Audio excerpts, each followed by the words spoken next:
Have you ever seen a TV ad that made you stop and think, this is the future? Today, we will discuss 10 commercials from the 70s and 80s that did just that.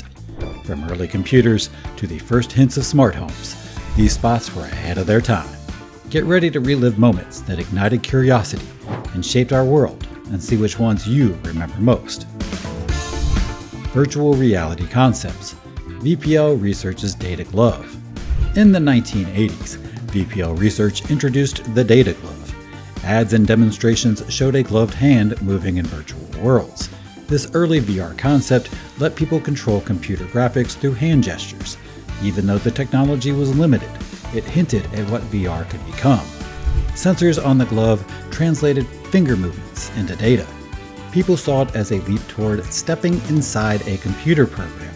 Modern VR headsets and controllers owe much to these first steps. The commercials left viewers eager for a time when you could move freely in a digital space. Today's VR devices are more advanced, but the passion in those 80s demos is still relevant. Are you a fan of modern virtual reality? Share your thoughts on how it compares to those early efforts.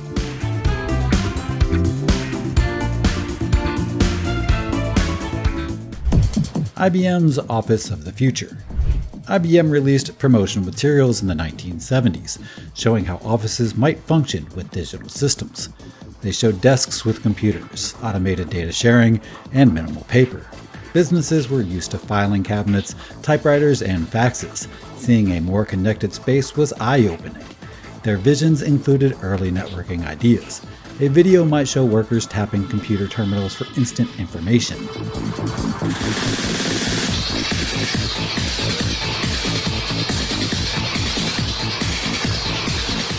IBM suggested that the office could be quieter and more efficient. Today, many workplaces rely on email, shared files, and digital collaboration tools. Cloud services and integrated apps are common.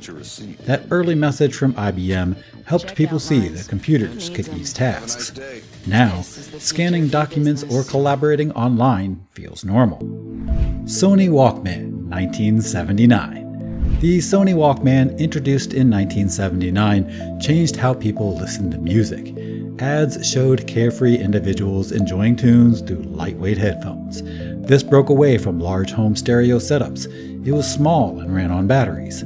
You could slip it into a purse or a pocket. This product launched a shift in personal audio and hinted towards the future of changing trends in the future. People no longer had to stay near a record player or tape deck. Walkman commercials highlighted personal freedom. Sony pushed the idea of carrying music everywhere and enjoying a private soundtrack.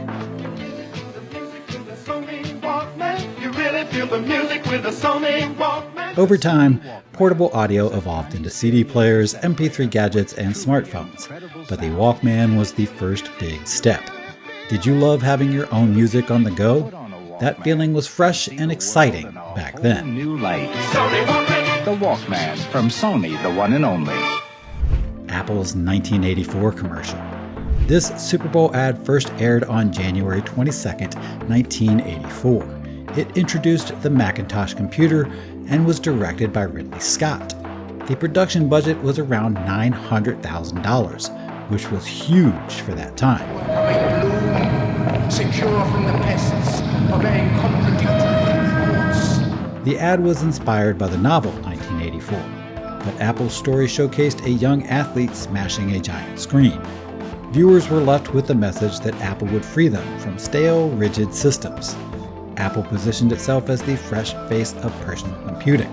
This one-time airing turned the commercial into a legendary piece of pop culture. We shall prevail.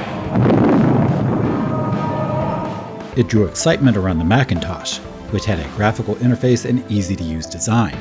People back then were amazed to see a personal computer challenge big corporate thinking.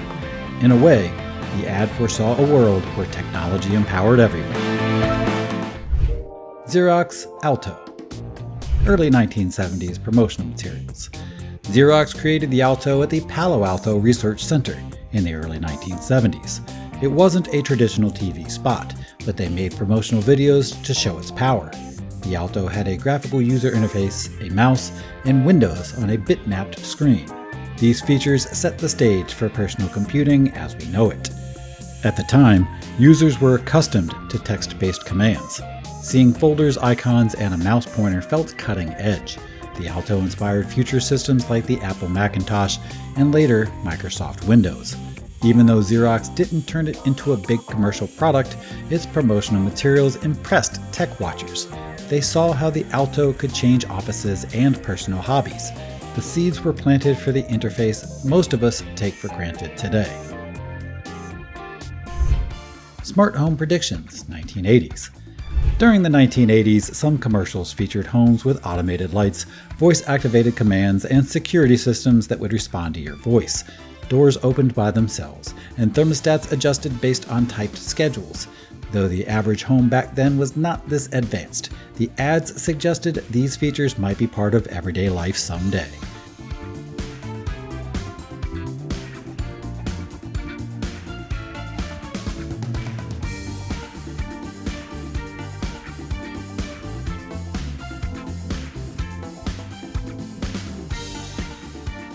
Early prototypes existed, but they were expensive. The idea of a house that thinks sounded fun and futuristic. Today's smart assistants and IoT devices show how close those ads were to what we have now. Many folks now use voice commands for lights or to manage their living room temperature. Did you ever watch a show about automated homes in the 80s? Let us know if you wanted one of those gadgets back then. Motorola's mobile phone, 1983. The Dynatac 8000X. The Motorola Dynatac 8000X was introduced in 1983. Its commercial displayed a giant handheld phone that weighed around 2.5 pounds. It had about 30 minutes of talk time before the battery died, and it cost nearly $3,995 at launch. In a car, or even one that travels with you. Like this unique cellular portable made by Motorola, which weighs only 30 ounces. People were shocked to see a phone without a cord. They could place a call from the street or the park. It was a glimpse of true mobility, though early models were bulky. The commercial showed confident business people making calls outside their offices. Now we think of phones as sleek devices with cameras and internet access. But that first big phone led the way.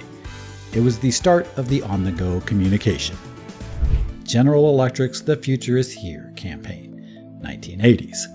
During the 1980s, General Electric ran the Future is Here campaign to show off a new world of smart appliances and home automation.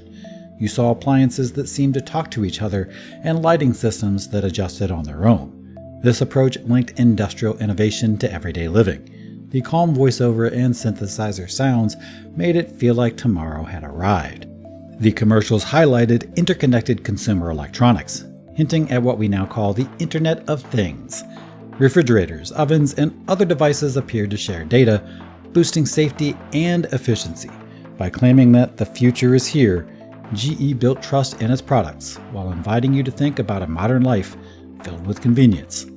Many of those early ideas are commonplace now, showing that the campaign captured the excitement of a time when technology was evolving quickly. From the wonderful world of General Electric. Kodak's digital imaging, 1980s. In the 1980s, Kodak made ads hinting at a future shift toward digital photography. They showed prototypes and talked about storing pictures in electronic ways. The brand was known for film, but it teased new methods to capture photos without needing chemical processing. Kodak's early efforts showed a camera that recorded images in a digital format. People were impressed, though the quality was quite low by today's standards. The message was that storing and sharing images could be simpler. Don't you know we're all part of the color of life? You make it feel so right. Even though Kodak excelled at film, their own commercials showed a path to digital. Later, other companies ran with the idea more aggressively. Today, we have smartphones with high-resolution cameras and cloud storage. Do you remember the old Kodak slogans? The color of life. AT&T's You Will campaign. AT&T ran a series of ads with the phrase, "You will." Each one showed futuristic technology that many thought was far off. They showcased video calling, early forms of electronic shopping, and GPS-style navigation. At the time, these concepts seemed like pure science fiction. from the beach? You will. And the company that'll bring it to you, AT&T. The ads wanted people to feel excited about what was coming. AT&T hinted that connecting people was the main goal. Many of the features they showed are common now. We shop online, talk on video calls, and check maps on our phones. Back then, it felt like a dream. But viewers got a glimpse of what the company hoped to bring. If you remember these ads, share which prediction amazed you most in the comments. AT&T's message was that the future of communications was about to happen. We have seen some incredible ideas in these ads from the 70s and 80s. Apple gave us a dramatic look at personal computers. AT&T promised video calls. Xerox showed the future of user interfaces. The Data Glove pointed to VR. Smart home ads, the Dynatac, the Walkman, IBM's Digital Office, Kodak's push for digital pictures, and Toyota's hybrid hints all played a part. They revealed early visions that shaped our world. Which commercial brought you the most memories or surprised you the most? Join the conversation and let us know. Thank you for watching, and we will see you next time